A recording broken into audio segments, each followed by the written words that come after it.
menjamak dan mengqashar. Jadi ada, kalau tujuan perjalanan Anda sudah melebihi 80 kilo atau 84 kilo kurang lebihnya, maka di sepanjang perjalanan Anda boleh menjamak sholat Anda sekaligus mengqashar yang 4 jadi 2. Kami sempurnakan jawabannya. Kapan saya mulai menjamak? Boleh menjamak dan mengqashar. Anda mengqashar. Kalau mengqashar Anda memulainya harus di saat Anda sudah berada di perjalanan. Biarpun baru keluar dari kota kecamatannya. Dari Sumber sini kita keluar ke Ciperna. Itu keluar kecamatan. Kita mampir masjid di sana, sholat duhur 2 rakaat sekalian sama asar sah. Karena tujuannya Semarang. Tujuannya lebih dari 84 K. Sepanjang perjalanan boleh. Dan hendaknya kita mengerti tentang rukhsah semacam ini biar pepergian Anda lebih enak, lebih nyaman. Cuman ada sebagian ibu-ibu, bapak-bapak juga yang mungkin malas mengajinya, itu susah mengqashar sholat. Padahal itu ada kemurahan dari Allah. Sholat duhur cuma 2 rakaat, ada diskon, pahalanya lebih banyak lagi, kan enak. Cuman karena kadang tidak mengerti hal-hal yang demikian ini. Kemudian di saat kembali, mungkin ya, anggap sajalah, ini biasanya kami contohkan orang yang dari Jakarta. Pesawatnya, keretanya jam 5. Turun di Cirebon jam 9, kan begitu. Sholat maghribnya kan nggak ada, bolehkah saya niat menjamak di rumah saja? Yang jelas sepanjang di perjalanan kita niat menjamak, supaya kita tidak dianggap sebagai orang meninggalkan sholat. Kita berencana untuk melakukan sholat di jalan, biarpun ternyata tidak bisa nanti. Maka Anda tidak perlu memaksakan diri untuk turun pada akhirnya di pinggir jalan Indramayu sana, sampai anaknya yang 4 pada tidur, nanti tinggal sholat nangis, malah ketinggalan 1. Tapi Anda bisa langsung pulang ke rumah, melakukan sholat di rumah, maghrib di rumah jam 9, sholat maghrib dan isya di rumah.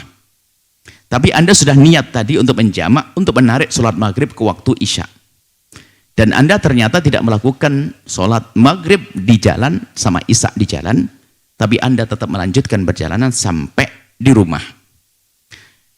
Dan di rumah bukan jamak, sudah nggak ada lagi jamak karena Anda sampai di rumah.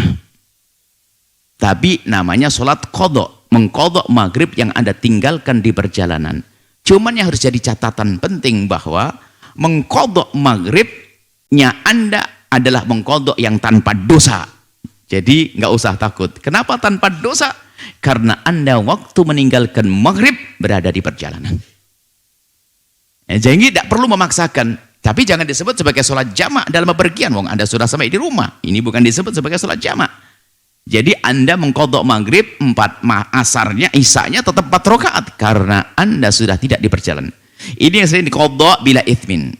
Orang menganggap nggak boleh sehingga dia memaksakan diri harus pergi turun di musola mana. Sampai anaknya keleleran pada nangis, tasnya hilang 1. Anda pulang langsung ke rumah, sholat di rumah yang enak, maghrib 3 rakaat, kemudian setelah itu sholat isya. Cuman sholat maghribnya namanya sholat qadha. Namanya qadha, tapi qadha yang tanpa dosa, nggak ada masalah. Jadi kalimat tidak dosa ini yang kadang tidak dihadirkan, menganggap qadha, astagfirullahaladzim pakai qadha. Ya, qadha tanpa dosa. Kenapa dikatakan tanpa dosa? Karena waktu Anda meninggalkan maghrib, Anda berada di perjalanan. Seperti itu. Jadi nggak usah memaksakan Anda turun di pinggir jalan, apalagi barang dagangan Anda banyak, anak-anak banyak dan seterusnya. Ini kemudahan karena punya ilmu. Langsung berjalan, pulang ke rumah, sholat. Cuman Anda tidak dapat diskon. Kalau Anda ingin mampir di masjid, di jalan, isanya dapat diskon. Dari 4 jadi 2, lumayan. Tapi kalau di rumah harus 3, 4. Seperti itu. Dan masalah-masalah seperti ini, sholat-sholat, masalah kemudahan dalam bepergian pun kita harus punya ilmunya. Mulai dari cara bersuci, istinja dengan tisu, mulai cara berwudu yang gampang. Kemudian sholat nggak usah bingung dimanapun tempat berada asalkan halal. Tidak harus pakai sajadah, tidak harus pakai mukena, yang penting menutup aurat. Dan ini harus dipahami. Supaya sholat ibadah itu mudah, nggak ada satu orang pun meninggalkan. Sholat kami kemarin duduk dengan 2 orang, yang pertanyaannya mirip-mirip. Mereka adalah seorang yang pejabat lah bagaimana begitu. Dia bercerita, saya itu kalau sholat itu bingung pakai baju begini nih. Kadang merasa, sholatnya gimana ya? Apakah boleh saya daripada baju saya nggak yakin bersih, mending sholat di rumah. Ya nggak boleh dong meninggalkan sholat. Tidak ada alasan orang meninggalkan sholat. Pertanyaan semacam itu adalah banyak. Jadi bingung. Kenapa?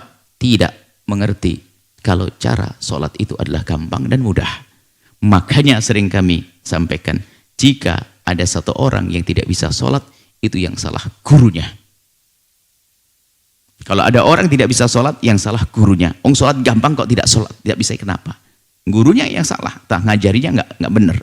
Sebab sholat itu kan gampang, nggak bisa berdiri boleh duduk, nggak bisa duduk boleh baring, nggak bisa baring boleh telentang, boleh. Nggak ada air, ada tayam, ada wudhu, dan nggak ada istilah orang nggak bisa sholat. Bahkan sampai isyarat dengan pelupuk matanya. Dan menjalankan sholat dengan hatinya. Maka jika ada orang tidak bisa sholat, itu yang salah gurunya. Biar gurunya belajar bagaimana mengajarkan sholat yang mudah dan gampang. Wallahu a'lam bissawab. Setelah Anda menyaksikan video ini, jangan lupa berselawat kepada baginda Nabi Muhammad sallallahu alaihi wa alihi wa sahbihi wasallam.